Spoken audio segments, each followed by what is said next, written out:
Welcome. आज की हमारी कहानी का नाम पानी है। तो चलिए शुरू करते हैं। कहानी की शुरुआत होती है दो लड़कों के इंट्रोडक्शन के साथ। पहला लड़का है सिजू, जिसे सब सिजू तन कहते हैं, और दूसरा है डॉन, जिसका पूरा नाम डॉन सेबेस्टियन है। यह दोनों त्रिसूर नाम के शहर के एक मैकेनिक शॉप में काम करते हैं। एक सुबह जब एक लड़का अपनी कार का पंक्चर्ड टायर ठीक करवाने के लिए इनकी शॉप पर आता है, तब सीज और डॉन इस लड़के पर ध्यान नहीं देते, बल्कि दोनों शॉप छोड़ के कहीं और निकल जाते हैं। अब सीन चेंज होता है। इधर शमीर नाम के एक आदमी की चाय की दुकान पर भीड़ लगी हुई होती है। वहीं हमें यह भी पता चलता है कि डॉन की गर्लफ्रेंड भी वहां आई है। वह डॉन से मिलने के लिए उसे मैसेज भेजती है। खैर, डॉन उसे इग्नोर करता है और तभी एक दूसरा आदमी सुरेश चाय की दुकान पर आ जाता है। अब सुरेश के दिमाग में एक जमीन के मामले को लेकर काफी टेंशन चल रही होती है।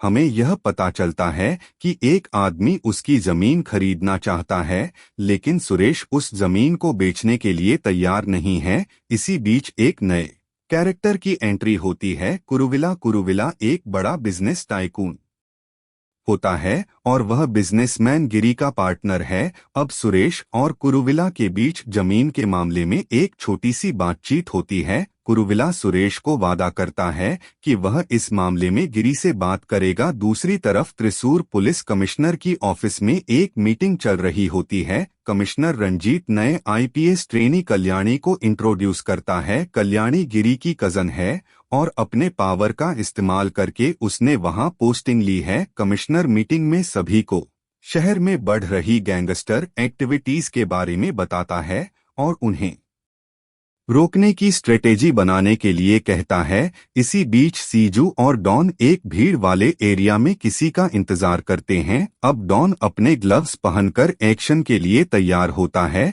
तभी वहां सुरेश का आना होता है। डॉन उसका रास्ता रोकता है और जमीन की डील फाइनलाइज करने के लिए कहता है, लेकिन सुरेश मना कर देता है। तभी डॉन और सीजू उस पर हमला कर देते हैं। अब डॉन सुरेश को मारकर उसकी बॉडी को एक एटीएम के अंदर छुपा देता है और सीजू के साथ सुपरमार्केट के लिए निकल जाता है। अब सीन चेंज होता है। गिरी, जो अपनी वाइफ गौरी के साथ कार में कहीं जा रहा होता है, उसका फोन आता है। कॉल करने वाला त्रिसूर का मशहूर एक्टर जयराज होता है। जयराज गिरी से मदद मांगता है। असल में जयराज एक शॉप इनॉग्रेशन के लिए गया था, लेकिन वहां उसे पेमेंट को लेकर इशू आ जाता है। शॉप का ओनर उसे पैसे नहीं देता। इसी वजह से गिरी उसकी मदद के लिए तुरंत उस जगह पहुंचता है। वहां गिरी जयराज को पैसों का एक बंडल देता है और शॉप ओनर को धमकी देता है कि वह जल्दी पेमेंट करें। अब गिरी के इस एटीट्यूड से ओनर टेंशन में आ जाता है। खैर, गिरी अपनी वाइफ के कहने पर सुपरमार्केट निकल जाता है। दूसरी तरफ पुलिस डिपार्टमेंट को यह खबर मिलती है कि सुरेश का मर्डर हो चुका है। इन्वेस्टिगेशन के दौरान पुलिस को कुछ जरूरी सबूत मिलते हैं। कल्याणी, जो कमिश्नर के अंडर काम कर रही होती है, एक और बड़ा क्लू लेकर कमिश्नर के पास पहुंचती है। कमिश्नर कल्याणी से कहता है कि तुम्हारे पास जितनी भी डिटेल्स है उन्हें एक जगह लिखो और एक फाइनल रिपोर्ट बनाओ। अब कल्याणी अपनी इन्वेस्टिगेशन को आगे बढ़ाती है और अब उसे यह शक होता है कि एटीएम मर्डर केस और डॉन और सीजू की रिसेंट एक्टिविटीज के बीच जरूर कोई तो कनेक्शन है। इसके बाद सीन चेंज होता है। इधर डॉन और सीजू सुपरमार्केट के बाहर खड़े होकर पैसे का इंतजार कर रहे होते हैं और यहाँ हमें पता चलता है कि उन्होंने सुरेश को मारने के लिए 10 लाख का कॉन्ट्रैक्ट लिया था और अब उन्हें मिलने वाले पैसे की सोच के यह दोनों काफी खुश हो रहे होते हैं। जो मर्डर उन्होंने किया था उसका ना तो उन्हें कोई डर था और ना ही कोई गिल्ट। तभी डॉन और सीजू इस बारे में बातें करते हैं। उसी वक्त सुपरमार्केट के बाहर गिरी की वाइफ गौरी अपनी कार लेकर पहुंचती है। अब डॉन की नजर गौरी पर पड़ती है। उसकी खूबसूरती देखकर डॉन उसे अजीब तरह से घूरने लगता है और जैसे ही गौरी सुपरमार्केट के अंदर जाती है, डॉन उसके पीछे सीजू के साथ चला जाता है। सुपरमार्केट के अंदर जब गौरी एक साड़ी देख रही होती है, तब डॉन उसके पास जाता है और काफी वल्गर बिहेव करता है और उसके पेट को छूने की कोशिश करता है। अब वह जैसे ही गौरी को टच करता है, गौरी गुस्से में उसे एक जोर का थप्पड़ मार देती है। डॉन गौरी से माफी मांगने की कोशिश करता है, लेकिन गौरी अनकंफर्टेबल होते हुए वहां से निकलने लगती है। तभी गौरी के एक्सप्रेशन देखकर तुरंत समझ जाता है कि कुछ गलत हुआ है। जब गिरी बार बार गौरी से पूछता है, तब गौरी डर सीजू की तरफ देखते हुए उन्हें गंदे लोग कहती है। अब गिरीश सारा मामला समझ जाता है और गुस्से में डोनर सीजू के पास जाता है। वह डॉन और सीजू को अच्छा खासा सबक सिखाता है और उनके साथ मारपीट करता है। गिरी डॉन का एक हाथ तक तोड़ देता है। इसके बाद गिरी और गौरी वहां से चले जाते हैं। अब डॉन और सिजू के अंदर गिरी से बदला लेने की आग उठती है। इधर उसी रात एक पार्टी होती है जिसमें गिरी, उसकी फैमिली और उसके दोस्त सब शामिल होते हैं। पार्टी में गौरी डांस भी करती है और गिरी उसे प्यार भरी नजरों से देखता है और यहाँ हमें पता चलता है कि गौरी और गिरी एक दूसरे से बेहद प्यार करते हैं। अब अगली सुबह सुरेश का अंतिम संस्कार होता है, जहाँ गिरी और उसके दोस्त भी श्रद्धांजलि देने पहुँचते हैं। दूसरी तरफ गिरी के जोरदार थप्पड़ के बाद डॉन और सीजू हॉस्पिटल में होते हैं। वहाँ वो डिसाइड करते हैं कि वह कैसे भी करके गिरी को सबक सिखा के ही रहेंगे। अब हॉस्पिटल से डिस्चार्ज होने के बाद डॉनर सीजू गिरी के घर को ऑब्जर्व करना शुरू करते हैं। एक दिन जब गिरी घर पर नहीं होता, तब डॉनर सिजू उसके घर में घुस जाते हैं। वहां वह नौकरानी को एक कमरे में लॉक कर देते हैं और नीचे गौरी के कमरे की तरफ जाते हैं। अब गौरी घर में अकेली होती है। डॉन और सीजू इस मौके का फायदा उठाने की कोशिश करते हैं। वह गौरी के साथ जबरदस्ती फिजिकल रिलेशन बनाते हैं और इस सब का वीडियो सीजू रिकॉर्ड कर लेता है। इसके बाद डॉन और सीजू वहां से चले जाते हैं। अब जब गिरी को यह बात पता चलती है तो वह अंदर से पूरी तरह से टूट जाता है। वह तुरंत घर पहुंचकर गौरी को संभालता है। गौरी की हालत काफी खराब हो चुकी होती है। इधर गिरी की माँ भी वहां आती है और गौरी को तसल्ली देने की कोशिश करती है। वो गौरी से कहती है, बेटा यह एक एक्सीडेंट था, इस बात को अपने मन में लेकर मत बैठो, भूल जाओ और आगे बढ़ो। गिरी भी उसे प्यार से संभालते हुए कहता है, सब ठीक हो जाएगा, मैं तुम्हारे साथ हूँ। गिरी जोर से टूट गया होता है। अब बदला लेने का प्लान बनाता है। उसके मन में बस एक ही बात होती है, डॉन और सीजू को ढूंढना और उन्हें मौत के घाट उतारना। अब वह अपने फ्रेंड्स के साथ मिलकर सीसीटीवी फुटेज चेक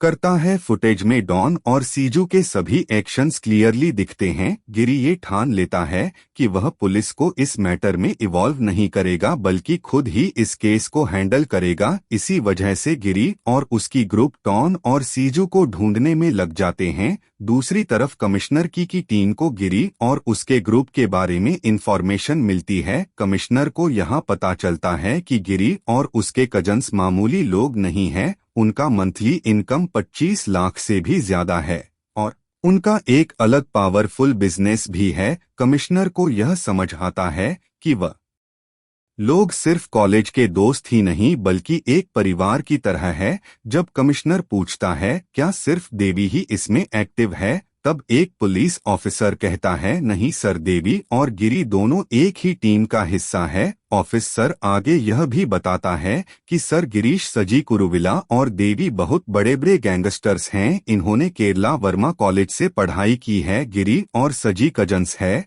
और कुरुविला और देवी कोट्यम से हैं। यह चारों काफी अच्छे दोस्त हैं। देवी ने अपनी क्लासमेट से शादी की है और कुरुविला ने गिरी की बहन से शादी की है। अब पुलिस ऑफिसर आगे कहता है, सर, इनके पास काफी पावर है, यह अपने तरीके से काम करते हैं और अब मुझे लगता है कि सब कुछ के तरीके से ही आगे बढ़ेगा। खैर, इसके बाद सीन चेंज होता है। इधर देवी डॉन और सीजू को पकड़ने का प्लान बनाता है। इसी दौरान उसके पास दो लोग आते हैं, एक वो जो डॉनर सिजू के मैकेनिक शॉप का मालिक है और दूसरा जॉय, जिससे डॉनर सिजू ने काम मांगने की कोशिश की थी। इन दोनों से देवी को डॉन और सीजू की सारी डिटेल्स मिल जाती है, जैसे कि डॉन का एड्रेस। अब देवी का ग्रुप डॉन के फादर को पकड़ लेती है। इसके बाद देवी तुरंत गिरी और सजी को सारी इंफॉर्मेशन देता है। जो क्लूज उन्हें मिलते हैं उनसे कंफर्म हो जाता है कि एटीएम मर्डर भी डोनर सीजू का ही काम था। इधर डॉन अपनी गर्लफ्रेंड को एक सुनसान बिल्डिंग ले जाता है जो बीच के पास होती है। वहां वह दोनों फिजिकल रिलेशन बनाने लगते हैं,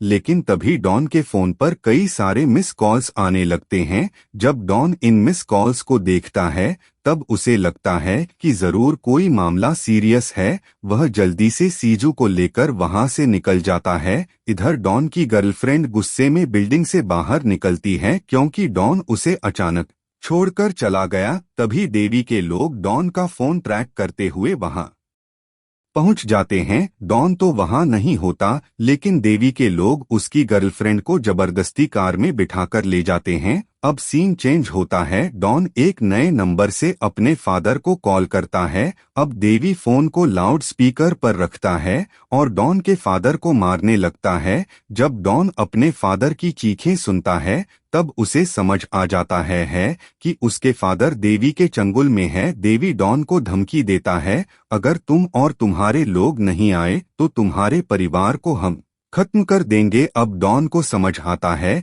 कि सिचुएशन बहुत रिस्की हो गई है। वह गुस्से से भरा हुआ अपना नया प्लान बनाता है और सीजू को कहता है, अब हमें जल्दी से जल्दी कुछ करना होगा। अब उसी रात चर्च का फेस्टिवल चल रहा होता है। इधर देवी भी होता है। अब फेस्टिवल के खत्म होते ही देवी अपने घर चला जाता है और सोने की तैयारी करता है, लेकिन तभी डॉन और सीजू चुपके से देवी के घर में घुस जाते हैं। वो देवी के बेड पर उसके हाथ पैर बांध देते हैं। अब जब देवी आंखें खोलता है तब डॉन उसके मुंह पर जोर का थप्पड़ मारकर चीख कर कहता है, तुझे लगा तू हमें मार देगा, अब तेरी बारी है। इसके चलते देवी चीख कर अपने आदमी सुनील को बुलाता है, लेकिन डॉन और सीजू हंसकर कहते हैं, सुनील को तो हमने पहले ही मार दिया। डॉन अपनी गन निकालता है और बिना देरी किए तुरंत देवी को गोली मार देता है। उसके बाद वह दोनों वहां से भाग जाते हैं।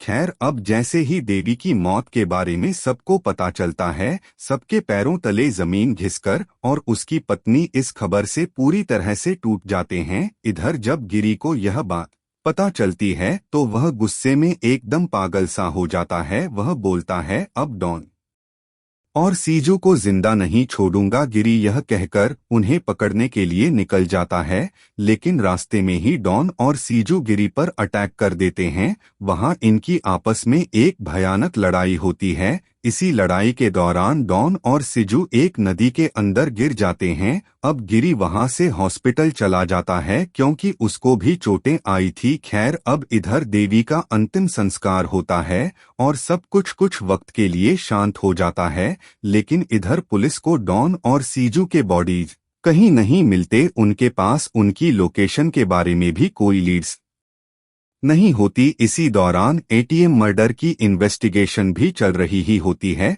पुलिस सुरेश के भाई के बच्चों को अरेस्ट कर लेती है क्योंकि उन्हें लगता है वह इस केस में इन्वॉल्वड है। साथ ही पुलिस डॉन के परिवार के लोगों से भी इन्वेस्टिगेशन शुरू करती है। इधर कुरुविला भी डॉन की तलाश में लग जाता है। अब एक दिन जब कुरुविला अपनी कार की तरफ जा रहा होता है तभी डॉन और सीजू उसका पीछा करते हैं। वह दोनों अचानक से कुरुविला पर हमला कर देते हैं। उनके पास गन तो नहीं होती, लेकिन वह अपने धारदार हथियार को यूज करके कुरु को जख्मी करके वहां से चले जाते हैं। दूसरी तरफ गिरी और साझी एक शादी फंक्शन में होते हैं। तभी डॉन गिरी के फोन पर कॉल करता है और गुस्से में कहता है, तुमने मेरे फादर के साथ जो किया उसे भूलना मत। अगर हिम्मत है तो कुरुविला को बचा लो आकर। अब यह सुनते ही गिरी घबरा जाता है। वह डर के मारे अपनी कार लेकर कुरुविला को ढूंढने निकलता है। जब वह कुरुविला के पास पहुंचता है